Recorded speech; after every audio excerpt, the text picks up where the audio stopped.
Good evening. My name is Carlos Delgado.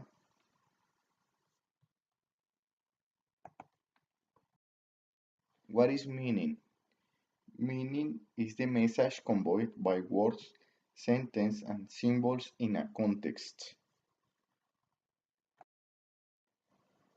The truth of a sentence consists in its agreement with or correspondence to reality. The notion of truth plays no role in speaker hearer's interpretation of linguistic utterance, and that it is not needed for theoretical accounts of linguistic meaning either. We have some truth theories like correspondence theory states that the truth or falsity of a statement is determined only by how it relates to the word and whether it accurately describes. Example corresponds with that word. Tamsky theory. We have some example of the Tamsky theory. P is true if and only if P. The linguistic theory of necessary truth attempt to define meaning of a given proposition by explaining when the sentence is true. Coherent theories are valuable because they help to reveal how we arrive at our truth claims, our knowledge. Pragmatic theories means of clarifying the meanings of difficult concepts such as truth, an emphasis on the fact that belief, certainly knowledge or truth is the result of an inquiry. For example, snow is white is true if and only if snow is white. Deflatory theories. They claim that assertions of predicate truth of a statement do not attribute a property called truth to such a statement.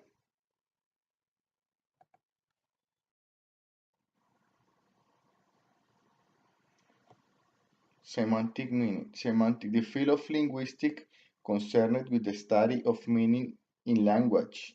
Linguistic semantics has been defined as the study of how language organizes and expresses meanings.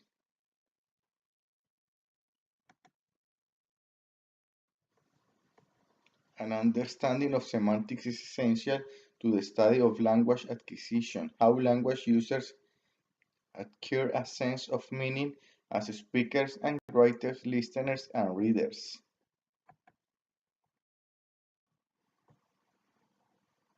The study of semantics includes the study of how meaning is constructed, interpreted, clarified, obscured, illustrated, simplified, negotiated, contradicted, and paraphrased.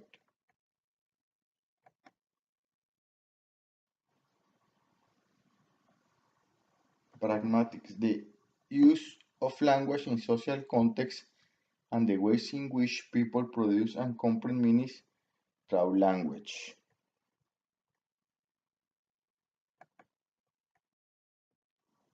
Types of meaning. We have conceptual meaning, refers to the logical sense of the utterance. Is logical, cognitive, or detonative content. It refers to the dictionary meaning, which indicates the concepts. In reading, we can find many different words have the same conceptual meanings. It is recognizable as a basic component of grammatical competence. Connotative meaning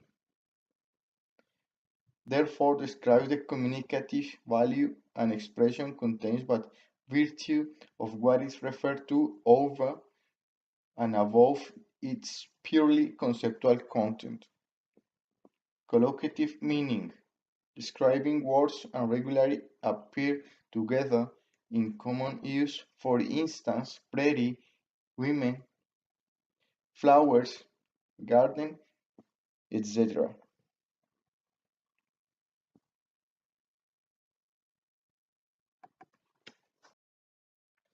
Thematic meaning, sorry, is the meaning that is communicated by the way in which the speaker or writer organizes the message in terms of ordering focus and emphasis.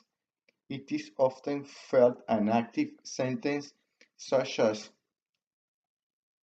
example, Mr. John Smith donated the first prize.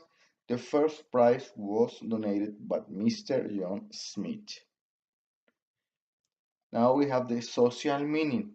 This type of language use is alternatively described as social or passive communication. Example, in greetings, apology, blessings of condolence.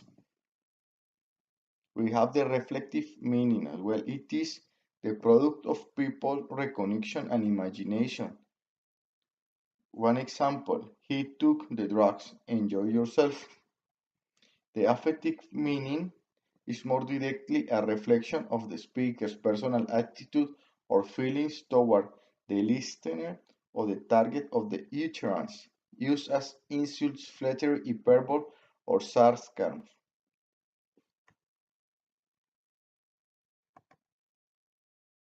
We have the adjectives meaning. We have a synonym here. When a single word is in a sentence is replaced by a synonym, a word equivalent in sense, then the literal meaning of the sentence is not changed.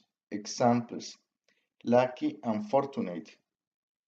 You are lucky to get her love, or you are fortunate to get her love. Antonyms. There are three categories of antonyms identified by the nature of the relationship between the opposite meanings. First, complementary is one of a pair of words with opposite meanings. Example, single married. We have another category that is gradable. Antonyms is one of a pair of words with opposite meanings where there is level of the meaning between words. Example, hot or cold. And the converse antonyms are also another kind, not really opposite at all, are pairs which go together and represent two sides of a relation. Examples, buy and sell. We have as well the meaning postulated. Mr. Thompson is my lecturer and he is my lecturer, then I will be taught by him, is one example. We have in adjective modifying nouns that noun and adjective meaning put together when an adjective modifies a noun. I have one clear example here. The words is the adjective, player is noun, and we can create the worst player. Okay, we have causatives. Causatives is a valency increasing operation that indicates that a subject causes someone or something else to do or be something, or causes a change in a state of a non-volitional event. We have one example here is the boys broke the window broke.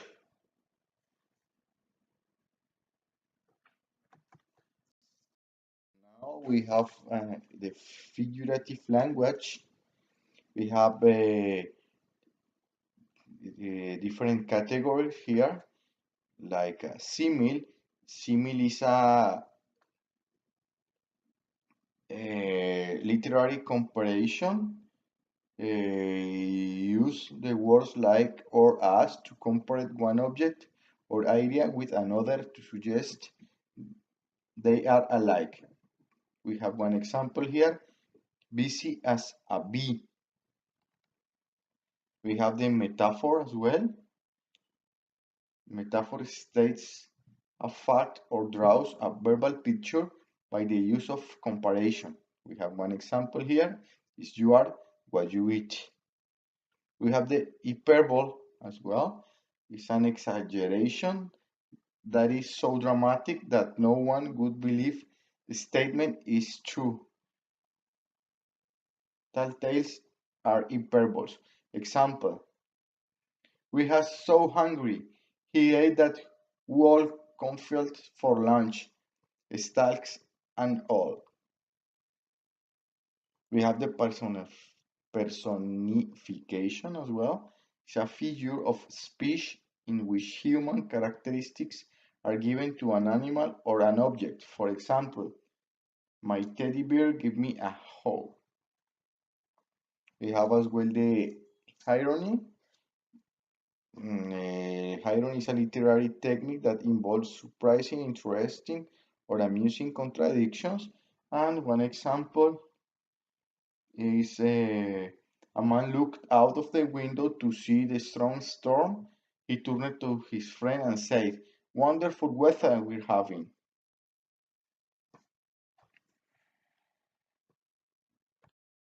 We have more categories of figurative language. We have alliteration. The alliteration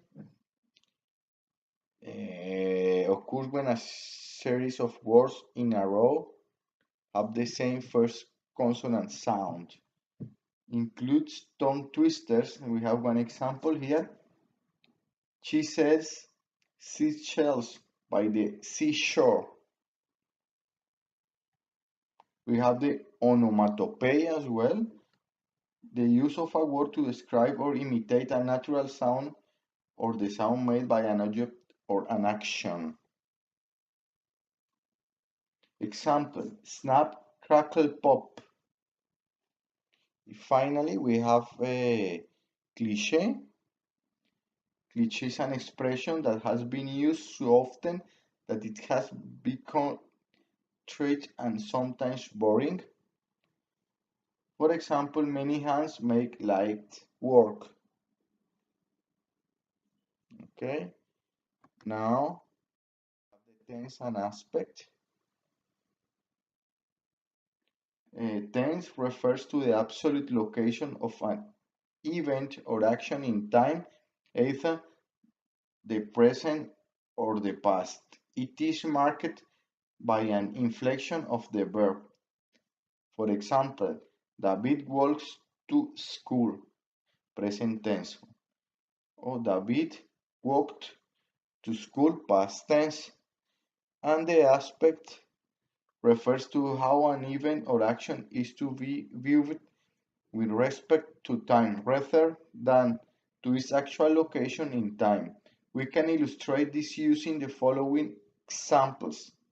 David fell in love on his 18th birthday. David has fallen in love. David is falling in love.